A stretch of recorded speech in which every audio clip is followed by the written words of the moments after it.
अफगान तालिबान की बाजोड़ में सिविल आबादी ते फायरिंग में औरतों ने ॿारनि समेत 9 शहरी शहीद। डीसी बाजोड़ मार्च ऐं अप्रैल में थियल हमलनि में शहीद ऐं ज़ख़्मी थियलनि जी लिस्ट जारी करे छॾी।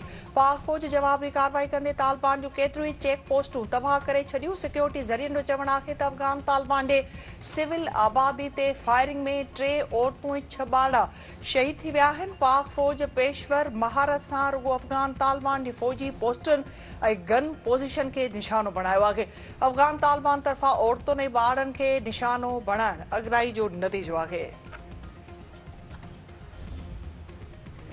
ईरानी सुप्रीम लीडर मुश्तबा खामनाई जो चवणु आहे त अमरीका जंग में नाकामी खां पोइ नार फार्स ऐं हुर्मुज़ में नओं महाज़ खोले छॾियो आहे। ईरानी क़ौम ख़िते जी आज़ादी ऐं परॾेही मुदाख़लत ख़िलाफ़ सभ खां वधीक क़ुर्बानियूं ॾिनियूं आहिनि। 2 महीननि जी छिकताण ऐं अमरीकी मनसूबे जी नाकामी खां पोइ ख़िते में नओं मरहलो शुरू थी रहियो आहे। अमरीकी फौज तरफ़ां हिकु दफ़ो ॿीहर ईरान ते हमले जो मनसूबो तयार। सेंटकॉम जे कमांडरनि तरफ़ां अमरीकी सदर डोनाल्ड ट्रंप खे नए फ़ौजी ऑपरेशन बाबति ब्रीफिंग ॾिनी पई वञे। अमरीकी अख़बार जो चवणु आहे त अमरीकी सदर डोनाल्ड ट्रंप खे ईरान ख़िलाफ़ मुख़्तसिर पर वॾी फ़ौजी कार्रवाई ऐं हुर्मुज़ लंघ में फ़ौजी कंट्रोल मज़बूत करण ते ब्रीफिंग ॾिनी वेंदी। ईरानी यूरेनियम ज़ख़ीरनि खे निशानो बणाइण लाइ स्पेशल फोर्सेस जे इम्कानी ॻुझे ऑपरेशन ते बि गौर कयो वेंदो। अमरीकी सदर डोनाल्ड ट्रंप ऐं रूसी सदर पुतिन में फ़ोन ते राब्तो। ईरान ऐं यूक्रेन जंग बाबति ॻाल्हियूं। अमरीकी सदर डोनाल्ड ट्रंप जो चवणु आहे त ईरान वटि हाणे हथियार फिटा करण खां सवाइ ॿियो को बि रस्तो नाहे। ॻाल्हियूं हाणे फ़ोन ते थींदियूं। हर नए दस्तावेज़ या तजवीज़ुनि ते ॻाल्हियूं करण लाइ 18 कलाक ड्रिघियूं ऐं महांगियूं उॾामूं मुमकिन नाहिनि। ईरान सां एटमी हथियार न हुअण जी ज़मानत इत्फ़ाक़ खां सवाइ को बि मुआहिदो मुमकिन नाहे। पाकिस्तान हुर्मुज़ लंघ फौरी तौर खोलण जो मुतालबो करे छॾियो। वज़ीर आज़म शहबाज शरीफ़ जो ईरान सऊदी अरब जी क़यादत यूरोपी यूनियन जे सदर सां फ़ोन ते राब्तो। परॾेही ऑफिस जे तर्जुमान ताहिर इंद्राबी जो चवणु आहे त हुर्मुज़ अहम तरीन लंघ आहे। फौरी तौर खोलण जे मुतालबे ते इत्फ़ाक़ आहे। पाकिस्तान जो अमरीका ऐं ईरान सां राब्तो बरक़रार आहे। अमन लाइ भरपूर कोशिश कई पई वञे। पाकिस्तान जूं ख़िते में अमन लाइ कोशिशूं जारी आहिनि। वज़ीर आज़म शहबाज शरीफ़ ईरानी ऐं सऊदी अरब जी क़यादत सां फ़ोन ते राब्तो कयो आहे। यूरोपी कमीशन जे सदर सां बि फ़ोन ते ॻाल्हियूं कयूं वियूं आहिनि। वज़ीर आज़म शहबाज शरीफ़ ईरानी वफ़द पाकिस्तान मोकिलण जी आजा कई आहे। सऊदी वली अहद पाकिस्तान जी टियाकड़ी जी कोशिशुनि जी वाखाण कई आहे। क़तरी क़यादत बि छिकताण जे ख़ात्मे लाइ पाकिस्तान जी कोशिशुनि जी आजा कई आहे। अमरीकी सदर डोनाल्ड ट्रंप तरफ़ां ईरान जी नाकाबंदी जे ऐलान खां पोइ तेल जे अघनि में इज़ाफ़ो। आलमी मार्केट में तेल जो अघु 4 सालनि जी बुलंद तरीन सतह ते पहुची वियो। कचे तेल जो अघु $126 फ़ी बैरल थियण खां पोइ $114 बैरल। ईरानी पार्लियामेंट जे स्पीकर मोहम्मद बाकर कालीबाफ तेल जा अघ $140 फ़ी बैरल ताईं पहुचण जी अॻकथी करे छॾी। संदसि चवणु आहे त ईरान में तेल जे हिक खूह खे बि नुक़सान न पहुतो आहे। अमरीकी कदमनि जो मक़सदु रुगो तेल जे आलमी अघनि में इज़ाफ़ो करणो आहे। अमरीकी नाकाबंदी ज़रिए ईरान खे अंदरां टोड़ण जी कोशिश कई पई वञे। वज़ीर आज़म शहबाज शरीफ़ तरफ़ां मुआशी तौर कमज़ोर तबिके खे रिलीफ ॾियण जी फराहमी जारी रखण जो ऐलान। मोटरसाइकिल मालिकनि पब्लिक ऐं गुड्स ट्रांसपोर्ट लाइ सब्सिडी में वधीक 1 महीने जी वाध। वज़ीर आज़म शहबाज शरीफ़ जो चवणु आहे त दुआ आहे त ख़िते जी सूरतहाल जल्द बहितर थिए ऐं अवाम खे पेट्रोलियम शयुनि ते रिलीफ मिली सघे। सूबाई हुकूमतुनि जे सहकार सां अवाम खे रिलीफ फराहम करण लाइ अरबे रुपयनि जो पैकेज ॾिनो आहे। आम माण्हुनि खे रिलीफ फराहम करणु हुकूमत जी पहिरीं तरजीह रहंदी। कंहिं बि सूरत में अवाम खे अकेलो न छॾियो वेंदो। सिंध सरकार भी मोटरसाइकिल गुड्स ऐं पब्लिक ट्रांसपोर्ट लाइ टारगेटेड फ्यूल सब्सिडी में वाध करे छॾी। वॾे वज़ीर मुराद अली शाह जो चवणु आहे त मोटरसाइकिल मालिकनि खे मिलंदड़ फ्यूल सब्सिडी जारी रखी वेंदी। मोटरसाइकिल मालिक सिंध सरकार जी सब्सिडी मां वधीक फ़ाइदो हासिल करे सघनि था। ये मंसूबा इंतहाई अहम मंसूबा है मेरे लिए।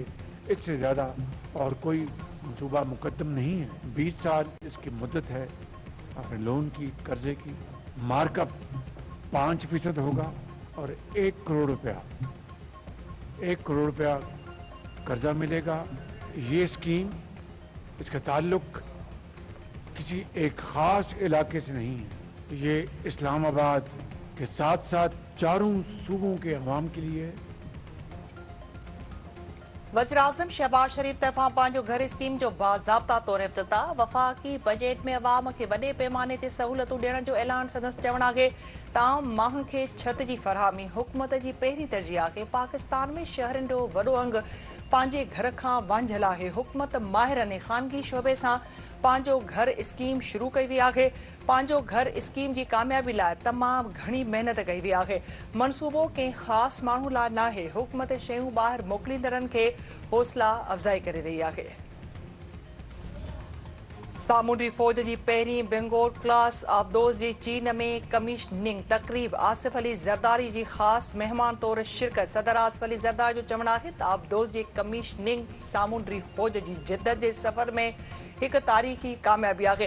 पाकिस्तान पंहिंजी ख़ुदि मुख़्तियारी जे दिफ़ा, सामूंडी मफ़ादनि जे तहफ़ुज़ ऐं इक़्तिसादी राहदारनि जी हिफ़ाज़त जी मुकमल सलाहियत रखे थो। एडमिरल नवीद अशरफ जो चवणु आहे त अहम सामूंडी रस्ता बंदि थियण आलमी वापार ऐं तवानाई जी पहुच लाइ वॾो ख़तरो आहिनि।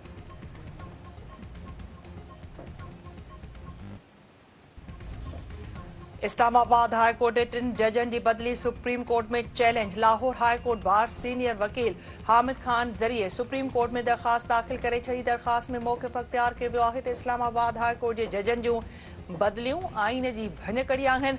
जजनि जी बदलियुनि में शफ़ाफ़ियत जी खोट आहे। सबब बि वाज़िह न कया विया आहिनि। जजनि जी बदली सां अदलिया जी ख़ुदि मुख़्तियारी ते सवाल उथियो आहे। आईजी सिंध जावेद आलम ओढे जो चवणु आहे त मंशियात जे ख़ात्मे लाइ फरहामी ऐं तलब ॿिन्ही तरफ़ कमु करणो पवंदो। पुलिस मंशियात जी फरहामी ख़तमु कंदी। तलब वारी पासे सभिनी खे गॾिजी कमु करणो पवंदो। आबादी में इज़ाफ़े सबबि इलेक्ट्रॉनिक निगरानी ज़रूरी आहे। हैदराबाद, सखर, लाड़कानी ऐं नवाबशाह समेत समूरी सिंध खे महफ़ूज़ ऐं ख़ुशहाल बणायो वेंदो। 3 खां 4 महीननि अंदरि कचे में 35 खां वधीक धाड़ियल मारिजी चुका आहिनि। अमुन क़ाइमु थियण खां पोइ कचे में ज़मीनूं आबाद थी रहियूं आहिनि ऐं मेला पिया लॻनि।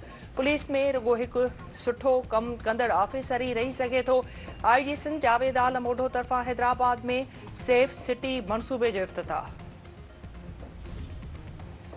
पंजाब हुकूमत तरफ़ां कचे जे इलाइक़े लाइ 23 अरब रुपयनि जे तरक़ियाती पैकेज जो ऐलान। अस्मा बुखारी जो चवणु आहे त पंजाब जे कचे खे धाड़ियलनि खां क्लियर करार ॾिनो वियो आहे। कचो हाणे पको हूंदो। तालीम ऐं इंफ्रास्ट्रक्चर जूं सहूलियतूं फ़राहम कयूं वेंदियूं। कचे जे इलाइक़े में हाणे ॾोहनि जो को बि केस रिपोर्ट न थियो आहे। कानून जी हुक्मरानी यकीनी बणाई पई वञे। सिंध जे वॾे वज़ीर सैयद मुराद अली शाह तरफ़ां मेयर कराची मुर्साबाब सां गॾु यूनिवर्सिटी रोड जो दौरो। बीआरटी मंसूबे ॿियनि जारी तरक़ियाती कमनि जो तफ़सीली जाइज़ो। संदसि चवणु आहे त कराची जी अहम शाहराहुनि जी बहाली हुकूमत जी पहिरीं तरजीह आहे। शहर जे इंफ्रास्ट्रक्चर खे जदीद घुर्जुनि मूजिबि ठाहियो पियो वञे।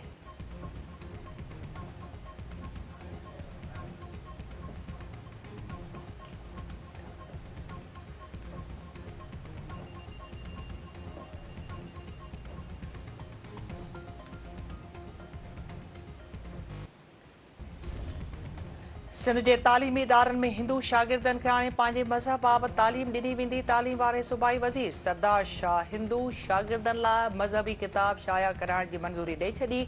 सिंध टैक्स बोर्ड नए तालीमी साल लाइ मज़हबी किताबनि जी छपाई कंदो। 3 खां 5 क्लास जे हिंदू शागिर्दनि खे मज़हबी तालीम ॾिनी वेंदी।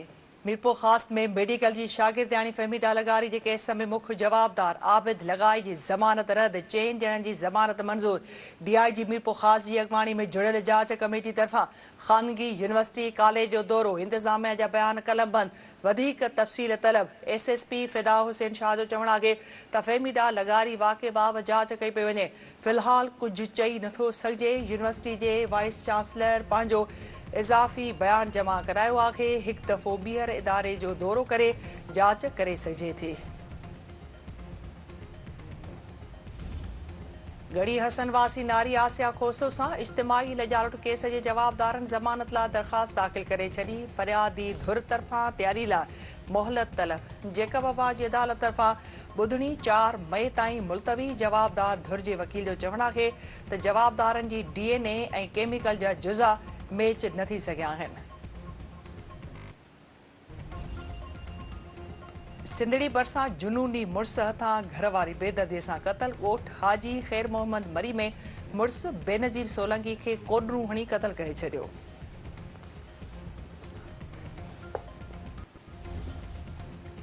मटियारी में स्कूल वञण दौरान अगवा खां पोइ बेदर्दीअ सां क़तल थियल नींगर फयाज़ सांद मिटीअ मां हवाले। जनाज़ में सियासी समाजी धुरनि समेत शहरनि जे वॾे अंग में शिरकत। इलाइक़े में सोग अंबड़ खे बेहोशी जा दौरा। वाक़े जो केस दाख़िल न थी सघियो। टंडे आदम जी अदालत जे लॉकअप मां पेशी ते आंदल 3 कैदी फरार। 1 ॿीहर गिरफ़्तार। अलीगुल परयाड़ इलियास हान ऐं बचल रिंद वाशरूम जी दरी टोड़े भॼी विया। पुलिस समेत थरथलो। इलाइक़े जी नाकाबंदी। 1 कैदी अलीगुल परयाड़ ॿीहर गिरफ़्तार। पुलिस तरफ़ां जवाबदारनि जी ॿीहर गिरफ़्तारी लाइ टीम क़ाइमु। ऐं पाकिस्तान सुपर लीग जे ॿिए एलिमिनेटर में सुभाणे हैदराबाद किंग्समैन ऐं इस्लामाबाद यूनाइटेड में दंगल थींदो। कामयाबी हासिल कंदड़ टीम फाइनल में पेशावर ज़ल्मी सां मुक़ाबिलो कंदी।